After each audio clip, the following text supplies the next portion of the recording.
Jesus, nas horas escuras da vida, Jesus está lá. Quando ninguém tem tempo pra mim, só alguém que eu conheço, Jesus. Então, galera, o que eu quero tratar com vocês hoje? Bem, no vídeo de hoje a gente vai falar um pouquinho sobre inteligência artificial. E, cara, nossa, como isso é uma loucura. Assim, é um negócio absurdo, né? É um negócio absurdo. A gente, enquanto humanidade, né? A gente passou por vários e vários momentos de revoluções, de evoluções tecnológicas, né? A gente viu ali o rádio, a gente viu a TV, a gente viu depois o que a internet fez, a gente tá aqui, inclusive, o que a internet fez. A gente viu um nível de evolução constante, mas gradativa, né? Mas agora é assim, um negócio completamente fora da curva. As inteligências artificiais começaram a dominar assim vários cenários, né, de várias áreas diferentes, e a gente ainda não tem a menor noção de onde que isso vai parar, né? Na verdade, não tem como você prever isso. Na verdade, a evolução da IA é um negócio absurdo, absurdo, simplesmente absurdo. O ser humano criou um monstro, digamos assim, né? E aí eu quero conversar com vocês sobre alguns aspectos relacionados à IA. Porque, como tudo que acontece no mundo, né? Os seres humanos, eles tendem a ter um pouco de medo do novo. E também como que a gente deve utilizar ela de forma mais assertiva, né? Ou simplesmente a gente conjecturar aqui, a gente pensar. O ser humano, ele tem essa característica, né, de pensar, de refletir sobre os assuntos e que se deve ser feito. Isso daí eu acho que nunca vai desaparecer enquanto o homem for homem, né? Nesse sentido mais antropológico, digamos assim.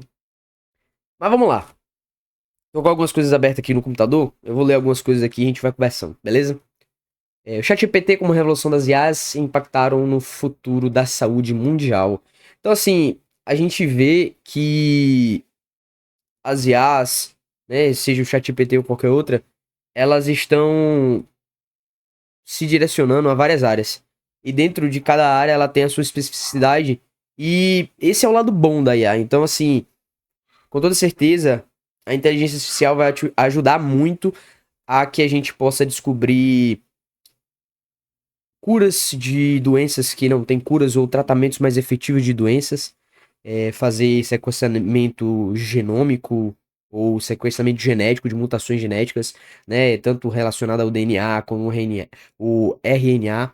Eu sou formado na área de biomedicina, então tenho um pouco de conhecimento nesse sentido, mas sobre a IA eu sou completamente leigo nesse sentido mais técnico. Mas esse é o ponto positivo, dentre vários muitos outros, né? Tanto dentro da área da psicologia também, dentro da área do saber humano, da psique humana, né? Da saber, daquela questão que o Elon Musk fala direto, dessa questão de conexão entre mente e máquina. Não sei muito bem como é que isso funcionaria, não sei como, qual que é o ponto em relação a isso aí.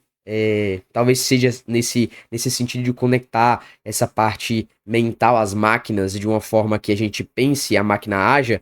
Talvez eu não sei se vejo isso com bons olhos, não, tá? Mas enfim, eu sou um cara entusiasta científico e tecnológico, mas eu sou muito, mas muito, muito cauteloso com essas paradas, tá? Porque eu acho que em tudo na vida tem pontos positivos e negativos, e eu acho que a IA não foge muito disso. Mas vamos lá.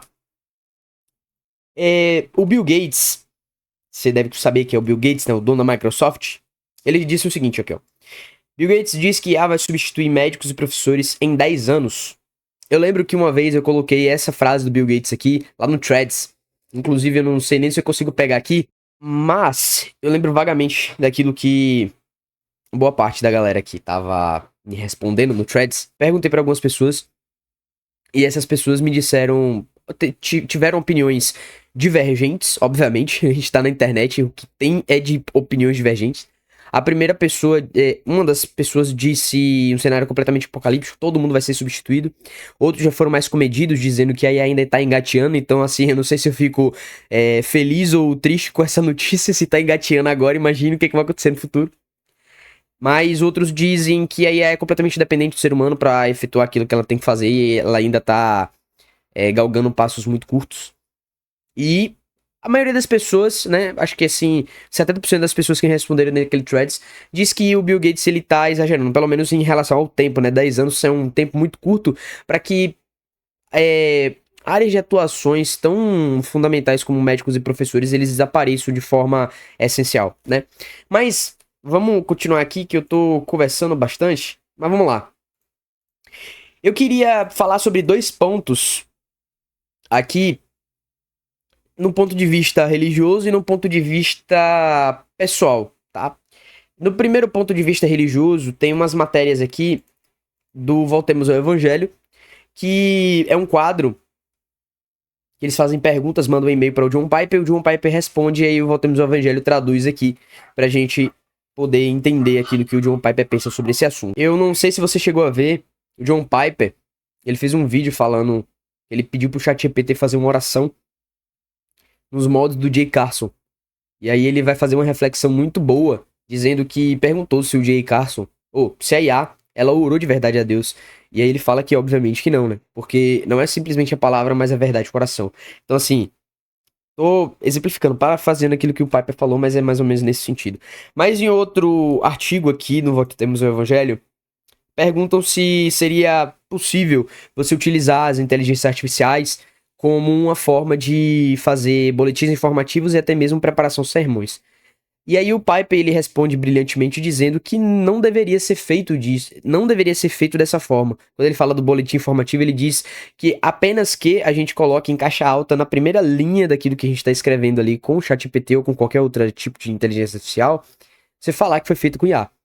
E ele diz que a parte mais fundamental da pregação do evangelho, de você estabelecer um sermão, é a capacidade de ensino. Então, por que a gente vai terceirizar isso para uma máquina? E mais do que isso, a gente leva os nossos próprios. As nossas. Não existe as nossas próprias experiências enquanto nós estamos sendo impactados pelo texto, né? Estamos sendo avivados pelo texto, estamos sendo edificados pelo texto. Então, a pregação tem que estar em nós para depois estar nas pessoas. Se for uma máquina que fez, mesmo que você vá mexer ali no texto, e mesmo que o texto esteja falando de uma verdade bíblica, ela precisa ter esse cuidado, né? É interessante que o Piper, e eu separei isso aqui, ele é um grande entusiasta do Logos, né? O Logos software bíblico, né? Que é um dos maiores, se eu não me engano, o maior software da Bíblia do mundo todo. E o Piper, ele usa muito esse software. E ele também tem uma IA integrada nele. Mas qual que é o grande ponto? O ponto não é utilizar ou não a inteligência artificial. É como utilizá-la. O Piper ele vai convergir que a gente pode utilizar da inteligência artificial como uma ferramenta, como uma assistência, mas não como um fim em si mesmo. Como você construir algo completo só com ela. Então veja, eu vou dar alguns exemplos práticos de como a gente pode fazer isso. Tanto na perspectiva de inteligências artificiais que está mais para o público em geral, que são de graça, né, na sua maioria, tanto quanto o software bíblico Logos. Em relação ao, por exemplo, o ChatGPT ou o Gemini, você pode, enquanto você está fazendo um sermão, você pegar assim, ChatGPT me dê passagem de 1 Coríntios que fala sobre amor. Ele vai pegar e lhe dar as referências e você vai buscar na sua Bíblia para ver se está correto. Massa, tá tomando um tempo que você ia estar lá folheando o 1 Coríntios inteira para procurar cada texto, e ali ele dá uma ferramenta para facilitar o seu trabalho. Esse é um ponto. E você pode fazer isso no Logos, inclusive, tá? Outro ponto que aí o Tio Nico, o Augusto Nicodemos, mais conhecido como Tio Nico, ele fala como é que ele usa o ChatGPT. E ele também é outro entusiasta do software bíblico Logos. Ele pega todos os livros dele, todos os artigos, todos os cursos que ele fez, ele carrega na memória do ChatGPT e depois ele pergunta para saber o que foi que ele falou sobre alguma coisa quando ele vai fazer um estudo ou fazer um livro novo. Então é uma forma dele conseguir gerenciar o tempo dele de uma forma mais assertiva. Então acho que essa é a melhor forma. Isso se aplica tanto para um ambiente teológico, mas também para outros tipos de ambientes, seja você de área qual for. Você consegue fazer e usar as inteligências artificiais de forma assertiva como um assistente, como uma facilitadora, como uma ferramenta, porque é isso que ela se propõe a ser. Pelo menos para quem tem ética e moral, nesse sentido mais amplo, né? Então, você tentar estruturar isso de forma mais específica, tá? Beleza. Aí, só pra gente finalizar o assunto aqui, eu lembro que eu tava. Eu tenho muita. Eu fico conjecturando uma ruma de coisa na minha cabeça em relação às inteligências artificiais, porque, como eu falei, né, eu gosto, utilizo, mas eu sou meio suspeito, né, com ela. Eu fico meio assim e tal, e aí eu fico meio cabreiro com ela, tá? Mas aí o que que acontece? Eu tinha pensado, né, sobre algumas coisas relacionadas à inteligência artificial, tanto no ambiente de criação de conteúdo ou qualquer tipo de outro conceito. E aí o Elton Luiz, que eu gosto demais desse cara, ele é um cara que fala sobre marketing digital de uma forma completamente diferente desses gurus que você vê por aí, tá?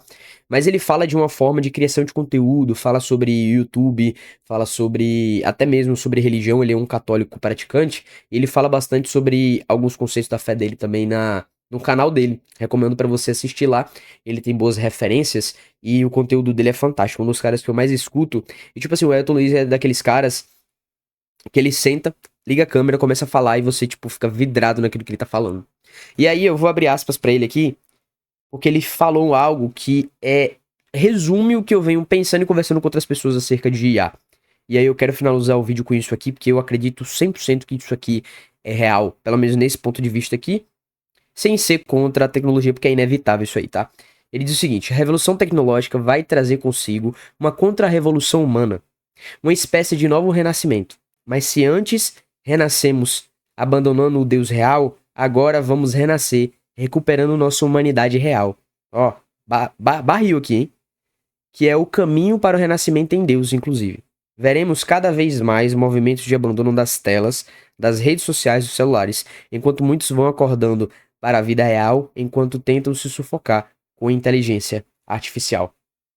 Então eu acredito muito. Então, parafraseando aquilo e trazendo um pouco daquilo que é a minha visão dentro desse conceito aqui que o Luiz estabeleceu, eu acredito que essa questão dos vídeos feitos de IA, de tudo ser muito artificial, de tudo ser feito sem conexão humana, de tudo ser muito frio, feito por máquinas, vai trazer uma contra-revolução das pessoas que querem pessoas reais falando com ela na câmera, que têm experiências reais, que tenham vidas reais, que tenham histórias reais, que não são feitas por máquinas frias, que não têm emoções, que não têm sentimentos, que não têm esse contato humano. Gente, a humanidade ela é sempre cercada por gente. Então esqueça que a IA ela vai dominar de certo modo, que as pessoas elas vão ficar carentes de um sentido positivo, tá? Não carência no sentido patológico, mas uma carência no sentido, cara, a gente precisa de conexões humanas e não simplesmente interações com máquinas. Eu sei que a evolução das IAs elas são inevitáveis e não estou aqui para ser o contra ou anti-revolucionário dentro desse conceito,